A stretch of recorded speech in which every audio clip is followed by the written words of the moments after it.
Support for Louisiana, the state we're in, is provided by Entergy Louisiana is strengthening our power grid throughout the state.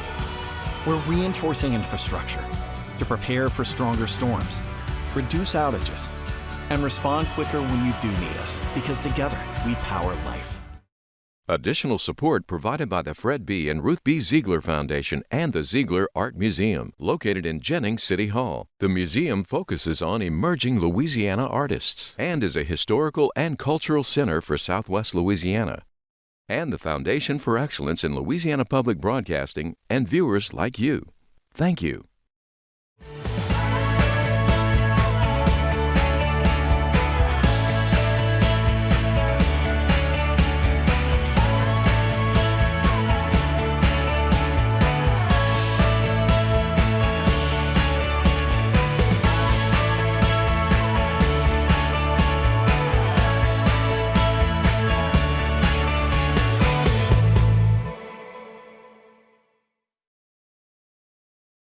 Hello, everyone. I'm Karen LeBlanc. And I'm Dorothea Wilson. Our summer series continues as this week we take a look at some of the fantastic museums they have across the state. We will kick things off in New Orleans with the iconic Cabildo Museum in the French Quarter. It stands as an ambassador for Louisiana art, culture, and history, and is one of the most photographed buildings in the state. The museum attracts tourists from around the world, including dignitaries, former presidents, and even royalty. Take a look.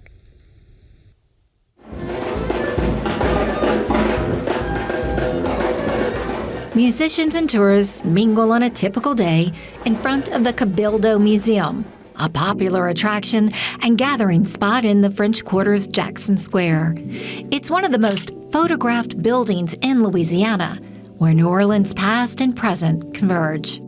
It's really one of the greatest objects, if not the greatest objects, in our collection. This is such an important edifice, not only in New Orleans history, but for the whole region. Stephen McClansky is our tour guide as we walk these hallowed halls, retracing the footsteps of famous people and pivotal moments in history.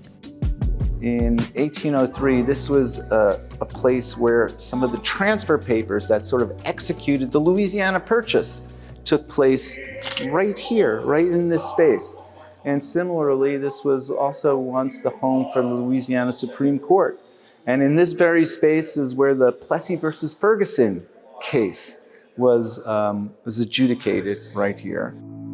Over the years, the Cabildo has hosted many dignitaries and royals. In recent history, French President Emmanuel Macron and the King and Queen of Spain.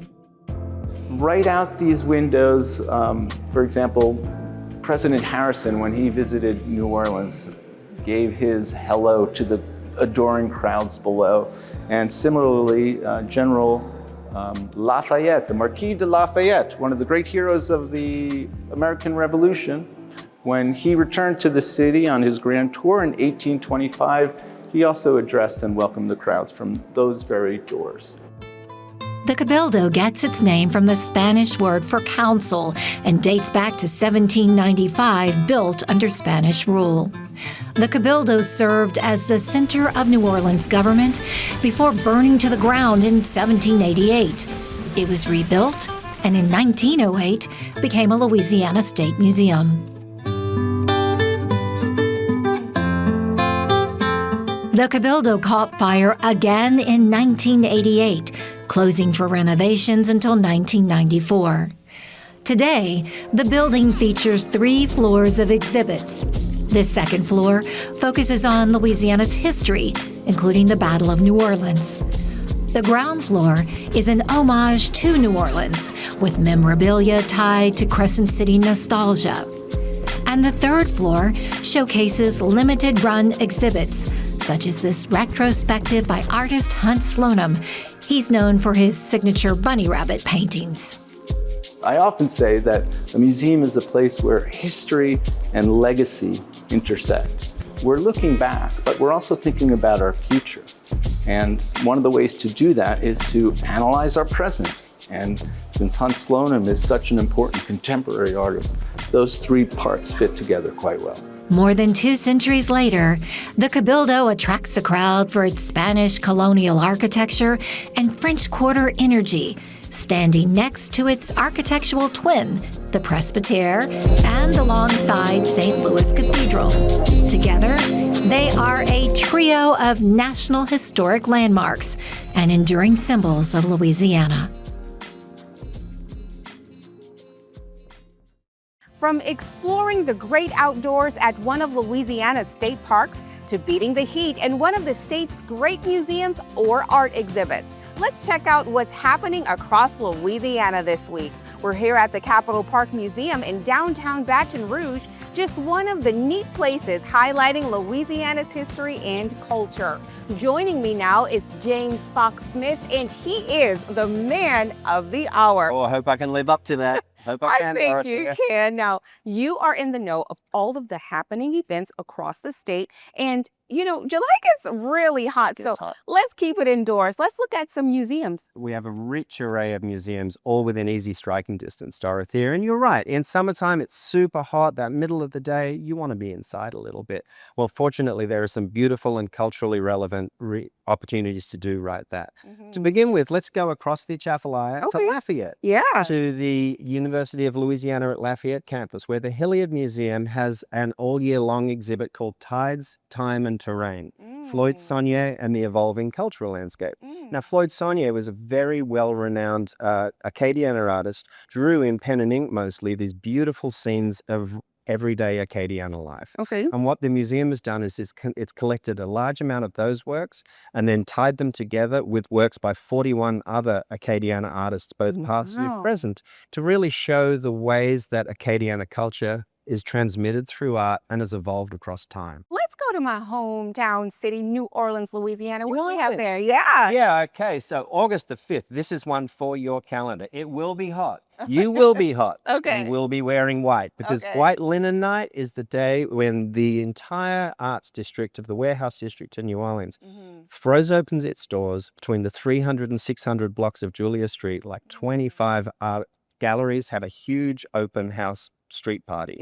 In and out of the galleries, hundreds of artists on display, food and drinks available up and down, bands playing, thousands of people come out. Everybody's dressed in their white linen. It's a fabulous, fabulous opportunity to really see the arts at its most vibrant. Now let's take it to the capital city. What's going on here in Baton Rouge? It's right across the river here, 5 minutes from where we're standing in downtown Baton Rouge, is the West Baton Rouge Museum. That's right there in downtown Port Allen, and it's a beautiful and fascinating museum with some of the most vibrant programming in the state. They have an exhibit called Creole Folk Tales at the West Baton Rouge Museum. It's called Conte Creole. Essentially, there was a master's thesis written back in the 1930s when an LSU student went and chronicled and recorded Louisiana Creoles telling folk tales in their own language.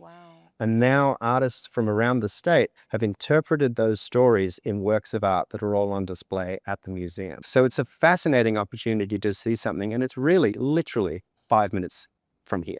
And that was a look at what's happening this week. We'll have James with us each week telling us about all of the beautiful culture and history and everything happening. But if you want an exclusive look, you can visit his website at countryroadsmag.com. In Lafayette, the Maison Freetown Museum is a beacon to the area's rich culture and history. The museum focuses on historic Freetown neighborhood, and it educates visitors about the area's free people of color. That's right, and I took a tour to learn more about Freetown. Maison Freetown serves as a cultural museum and African American heritage center situated in the nationally recognized historic Freetown neighborhood. This community was established prior to Civil War, and it has a lot of history. It was the backside of what was Governor Alexander Mouton's plantation, and a high population of enslaved Africans live here. So the Freetown stands for some of the free people of color and the emancipated enslaved that lived in this community. Wow. Well, I can't wait to get inside and see what's behind this door. The property features an oak tree, embodying centuries of splendor. This majestic canopy covers Lafayette's historic Freetown neighborhood, which was once part of Louisiana Governor Alexander Mouton's Isle Capal sugar plantation. A short stroll away is Good Hope Hall, a place reserved for Black patrons during the Jim Crow era, while Louis Armstrong captivated audiences while white guests stood outside. Museum curator Erica Fox says she chose to open the museum after relocating to California and returning to Lafayette only to find a lack of diversity. Every time I would come back, I was looking for places that showcase diversity, showcase people of color, and I honestly wasn't seeing it. And so for about 14 years, I had been poking and prodding some of our other nonprofits to get it started in our city government. And everyone kind of just thought it was a good idea, but no one kind of pushed forward. And so finally I said I could keep poking or I could be the solution. Erica guided me through the museum to showcase what visitors could expect to see. Visitors can explore Afro-Creole art galleries, attend exhibitions on Louisiana's history, participate in literary events, and enjoy cooking demonstrations. They can also delve into over 400 cataloged oral narratives of Louisiana residents preserved at the Library of Congress. The center also serves as a repository for Louisiana culture, enabling guests to connect directly with local artisans and musicians.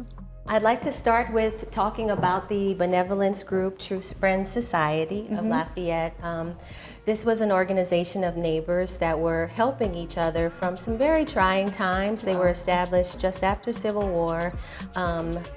Circa 1883 is the exact date when True Friends came together, and it was neighbors promoting support for everything from burials and funerals. The True Friends Society was founded in Freetown to protect its citizens of color from vigilante groups and attacks on Black residents. Maison Freetown's goal is to continue the century-long mission of True Friends and to serve as a repository to document and preserve diverse histories and cultures. So this is kind of our Mardi Gras room. Many people think that there's only Mardi Gras Indians in New Orleans, but we also have a Mardi Gras tradition, particularly in Freetown. Some of the actual original members of True Friends were designers, seamstresses, and maskers in the local Mardi Gras Association. And when they asked to be a part of the main organization, they were denied access because of their color. So they began their own tradition, and it still exists to this day. Next, we explored the Creole Legends Room, a space dedicated to honoring the icons of Creole music and culture.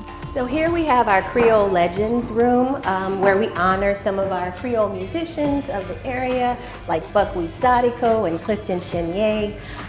Buckwheat was instrumental in bringing Zydeco, or Creole music, also known as Lala, to the nation, to the world, really and truly. And they all came from this area. Many of the people in this community were farmers, agriculturalists, and so at the end of the day, this was their way of kind of letting off some steam by playing the accordion or the fiddle or the rub board that you see here. So it's our way to continue telling the story of these everyday people doing some incredible things in the world. Karen, it was a quaint little place, and the museum, it hosts loads of events like concerts and cooking demonstrations. Now, Louisiana has so many great museums, great summertime fun, and you can learn more about Maison Freetown at its website, maisonfreetown.org. That's right. Now, Louisiana is known for its music, and the small town of Ferriday has a huge claim to musical fame. Well, the town of just 3,000 people has an outsized reputation as the hometown of Jerry Lee Lewis and his cousins, Mickey Gilley and Jimmy Swaggart. The Delta Music Museum is a featured stop on the famed Mississippi Blues Trail. Check it out.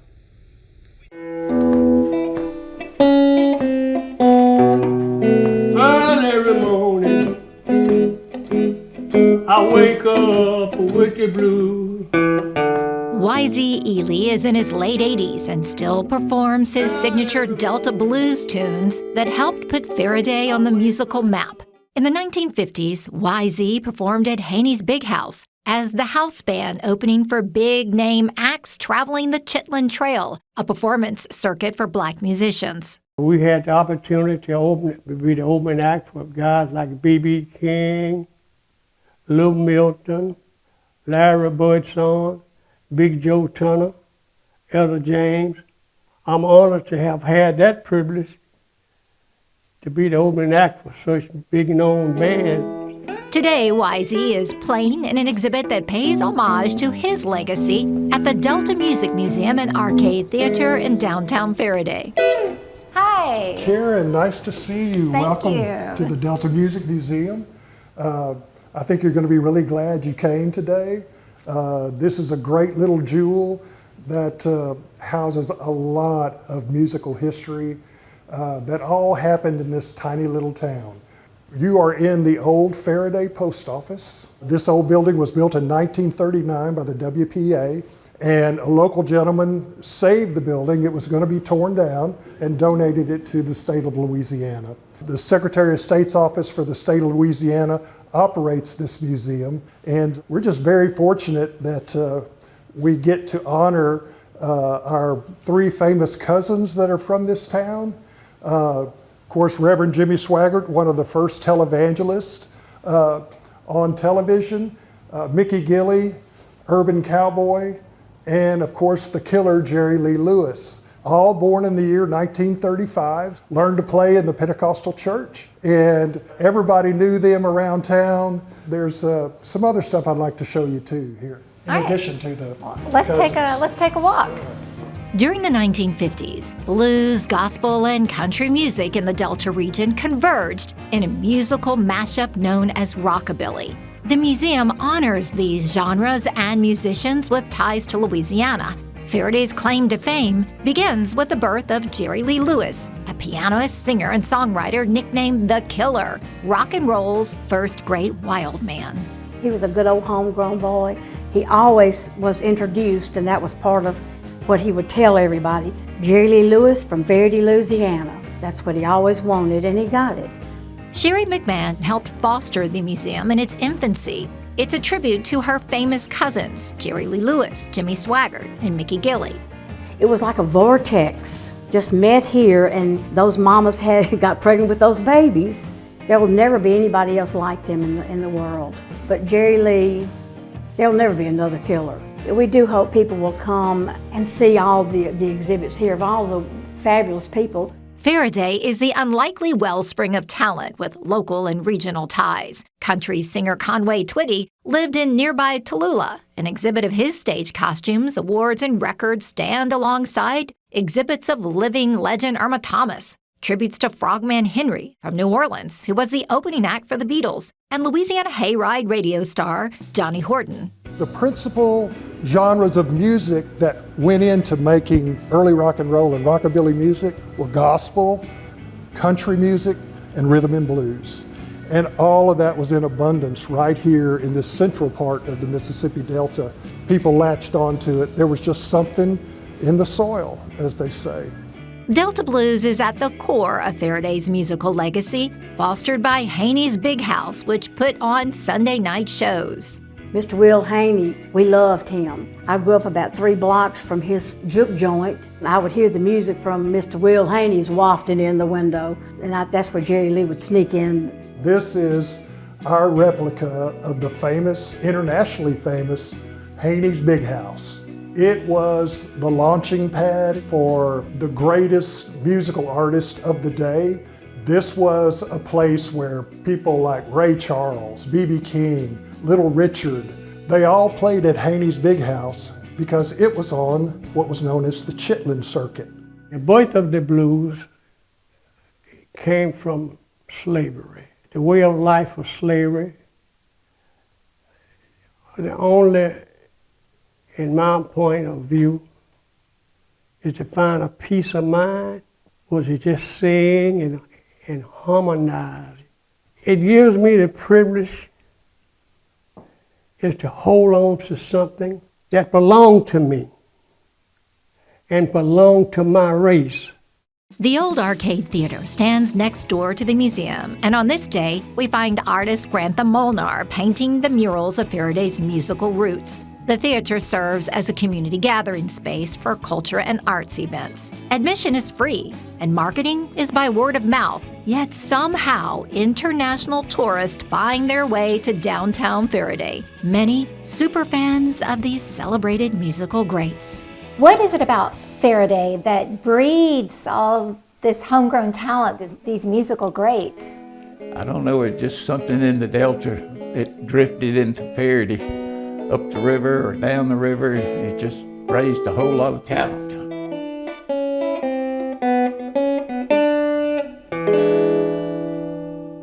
So there's this long-running joke at the museum that there must be something in the water in Ferriday that turns out all of this world-famous musical talent. Oh, I want some of that water. It's a jewel of a museum, though. I highly recommend it. Yeah. Now, speaking of other great places to visit, the Great River Road Museum in Darrow confronts Louisiana's often challenging history head-on. The museum traces the history of estates and plantations along the river road from Baton Rouge to New Orleans. Here's a look at the museum's vast collection.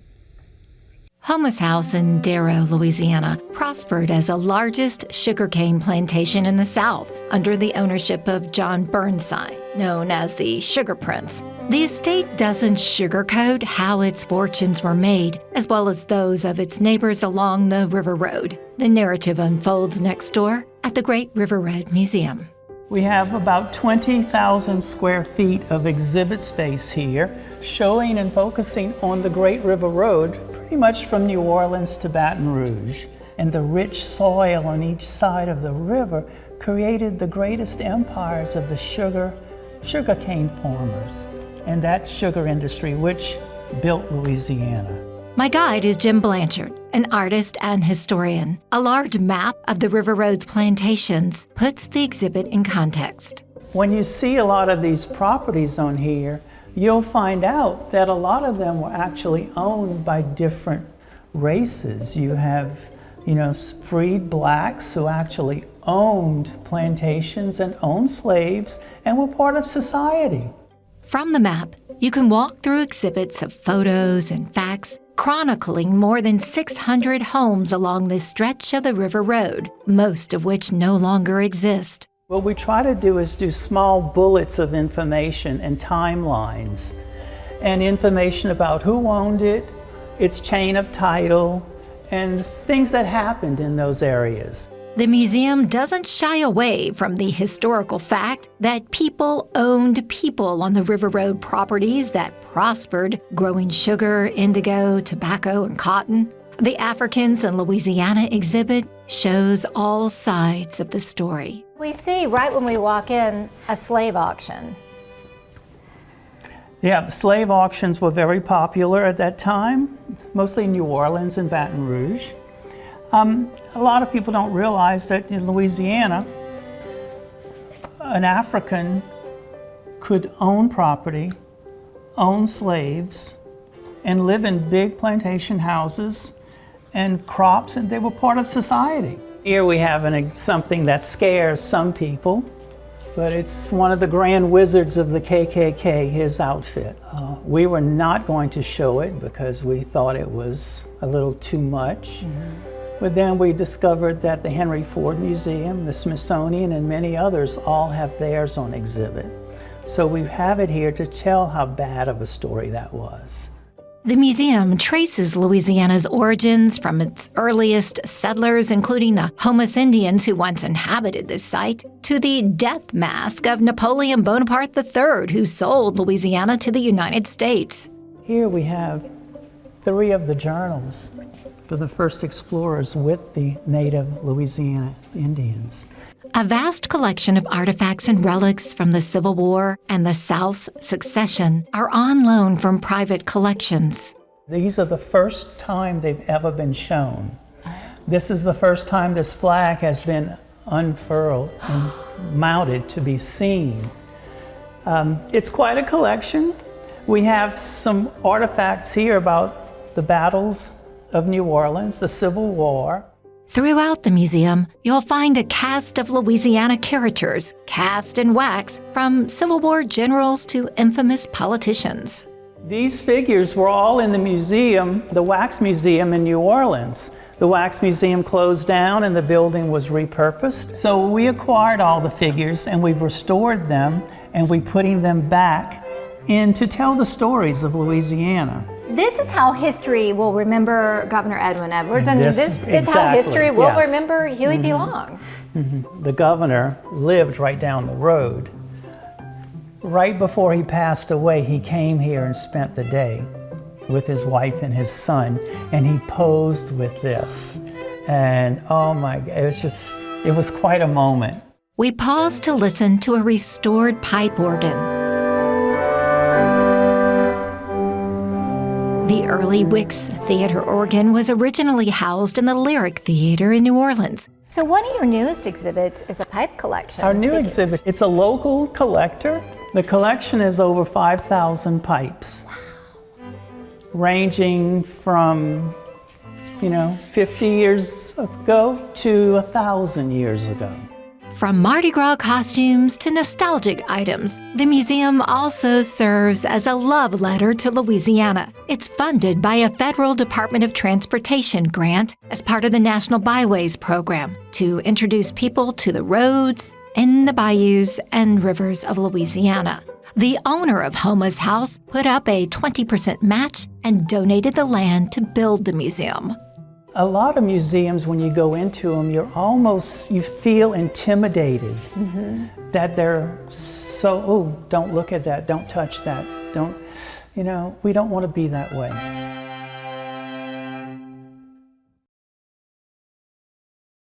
The thing about the Great River Road Museum is they don't candy coat history. In fact, some of the exhibits are quite graphic, but accurate depictions of history. So I can really appreciate that. Absolutely. That's important. You want accuracy in such a rich history there. Now, to learn more, head to greatriverroadmuseum.org. Well, that is our show for this week. Remember, you can watch anything LPB anytime, wherever you are, with our LPB app. That's right, and you can catch LPB news and public affairs shows, as well as other Louisiana programs you've come to enjoy over the years. And please, like us on Facebook, X, and Instagram. For everyone at Louisiana Public Broadcasting, I'm Karen LeBlanc. And I'm Dorothea Wilson. Until next time, that's the state we're in.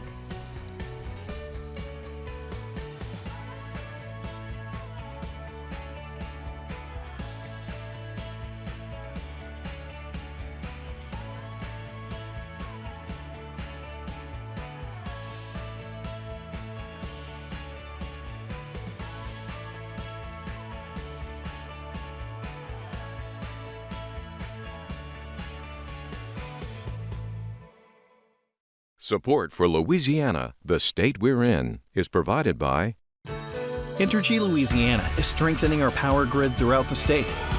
We're reinforcing infrastructure to prepare for stronger storms, reduce outages, and respond quicker when you do need us, because together we power life.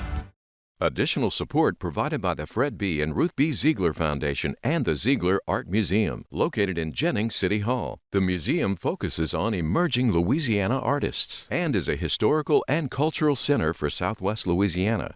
And by Mary Bird Perkins Cancer Center. Visit Baton Rouge. And the Foundation for Excellence in Louisiana Public Broadcasting and viewers like you. Thank you.